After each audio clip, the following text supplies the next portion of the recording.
El Señor esté con ustedes. Proclamación del Santo Evangelio según San Mateo.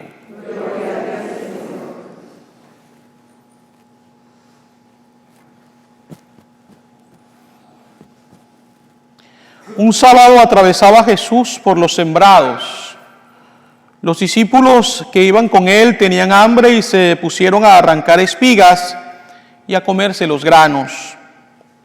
Cuando los fariseos los vieron, le dijeron a Jesús: tus discípulos están haciendo algo que no está permitido hacer en sábado.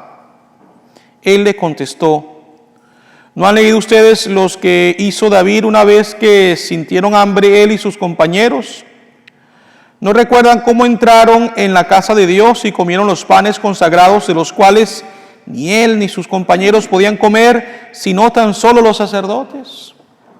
Tampoco han leído en la ley que los sacerdotes violan el sábado porque ofician en el templo y no por eso cometen pecado. Pues yo digo que aquí hay alguien más grande que el templo. Si ustedes comprendieran el sentido de las palabras misericordia quiero y no sacrificios, no condenarían a quienes no tienen ninguna culpa. Por lo demás, el Hijo del Hombre también es dueño del sábado. Palabra del Señor.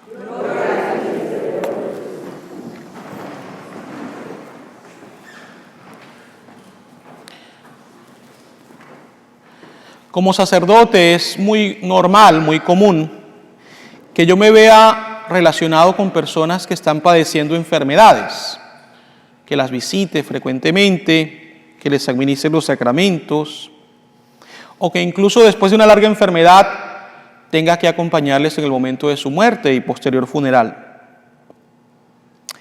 Todas las personas reaccionan de modo diverso ante la enfermedad.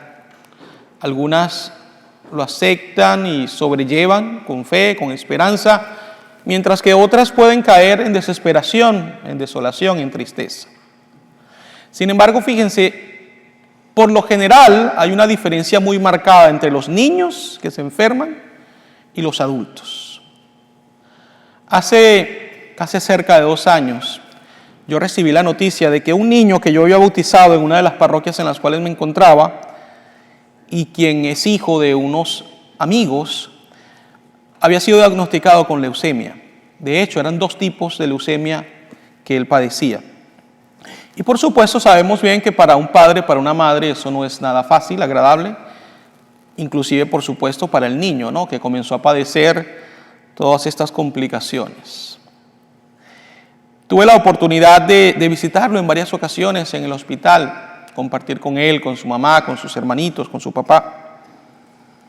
Y algo que me llamó mucho la atención es cómo los niños luchan por su vida, cómo se aferran a la vida.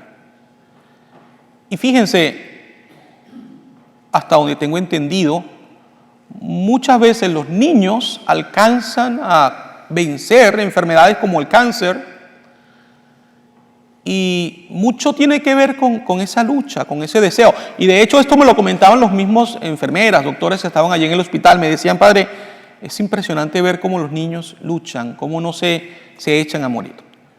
Es natural, podríamos decir, que una persona adulta, si se le dice tienes cáncer, pues la persona se derrumbe, ¿no?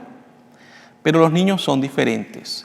Claro, también tiene que ver algo muy cierto, y es que por lo general cuando un niño se enferma, inmediatamente sus padres lo llevan al médico, mientras que los adultos en ocasiones somos algo cabezones y nos sentimos mal y no vamos y esperamos y esperamos. Y fíjense, muchos de los latinos en este país que mueren o se enferman gravemente es porque hace falta una medicina preventiva, ¿no? Y esto es malo. Nosotros tenemos que tener ese cuidado nuestro regular y evitar entonces que las situaciones lleguen a un punto más grave, ¿no? ¿Por qué comento todo esto? ¿Por qué comento el caso de este niño que gracias a Dios está en remisión ahora? Después de una larga tratamiento de quimioterapia ha podido perseverar y está en remisión, está saludable. Siempre pues veo fotos de él y me alegra muchísimo porque en realidad fueron muchas las personas que oraron por él y por todos los niños enfermos, ¿no? Pero ¿por qué hago este comentario? Porque fíjense, la primera lectura, y me quiero basar solamente sobre ella el día de hoy, nos presenta al rey Ezequías, quien se enfermó de muerte. Y vino el profeta Isaías, mandado por Dios, y le dice: arregla todos tus asuntos porque no te vas a aliviar y te vas a morir. Ezequías era un rey muy bueno, es decir, él quería hacer la voluntad de Dios, él quería ser un instrumento. Es uno de los pocos reyes que realmente podemos decir es ejemplar en todo el contexto. Y era un hombre de fe. Y Ezequías no cayó en el error de renunciar a la vida. Él se aferró a la vida y a la fe.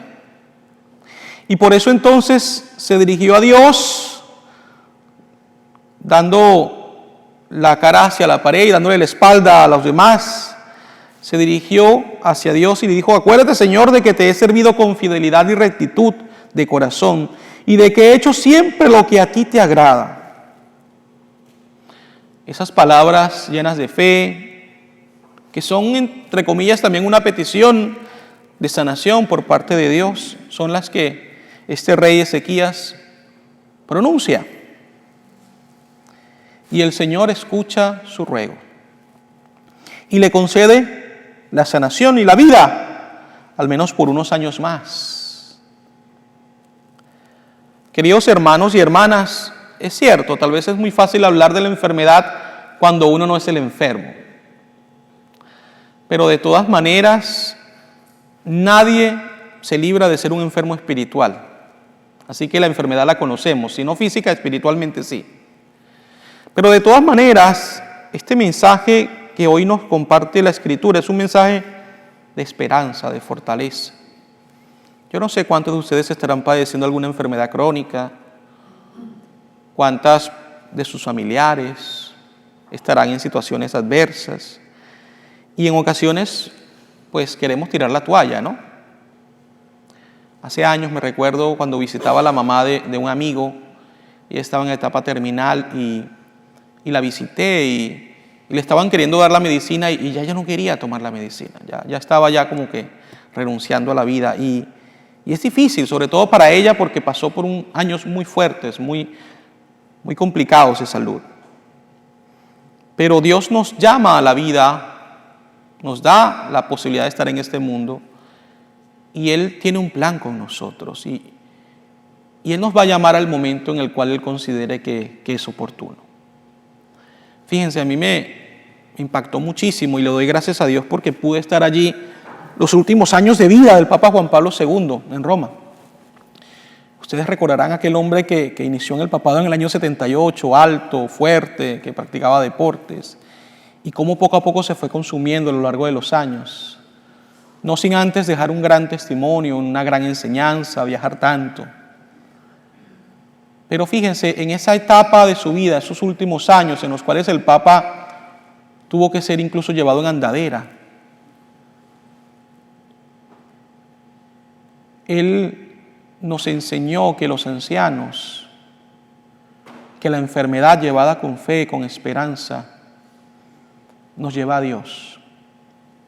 Y algo muy importante, Él dignificó a los ancianos.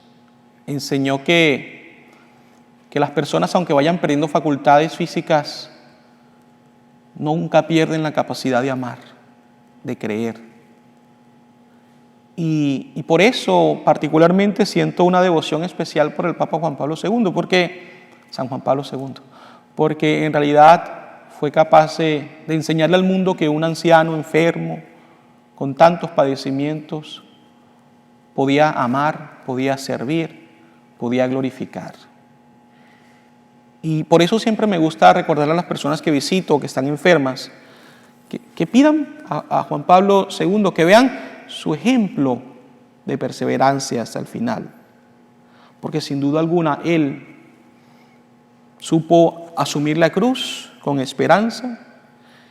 Y un hombre que viajó tanto como Él, cuando se preparaba para la muerte, se preparó también porque Él sabía a dónde lo llevaba ese último viaje, a esa última peregrinación, lo llevaba precisamente al reino de los cielos.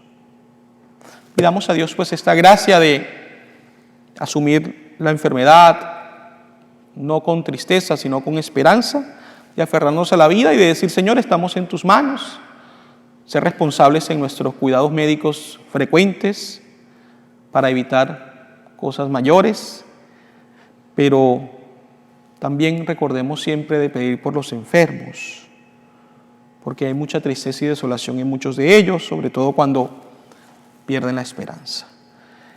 Me permito decir unas breves palabras sobre San Buenaventura, que es el santo que celebramos hoy. Nació en Italia, siendo niño se enfermó y su mamá lo llevó con San Francisco de Asís. Y frente a San Francisco de Asís recibió pues la sanación. Más adelante, en gratitud, él ingresa a la orden franciscana, llega a ser un hombre muy formado, muy bien formado, profesor, doctor de la iglesia.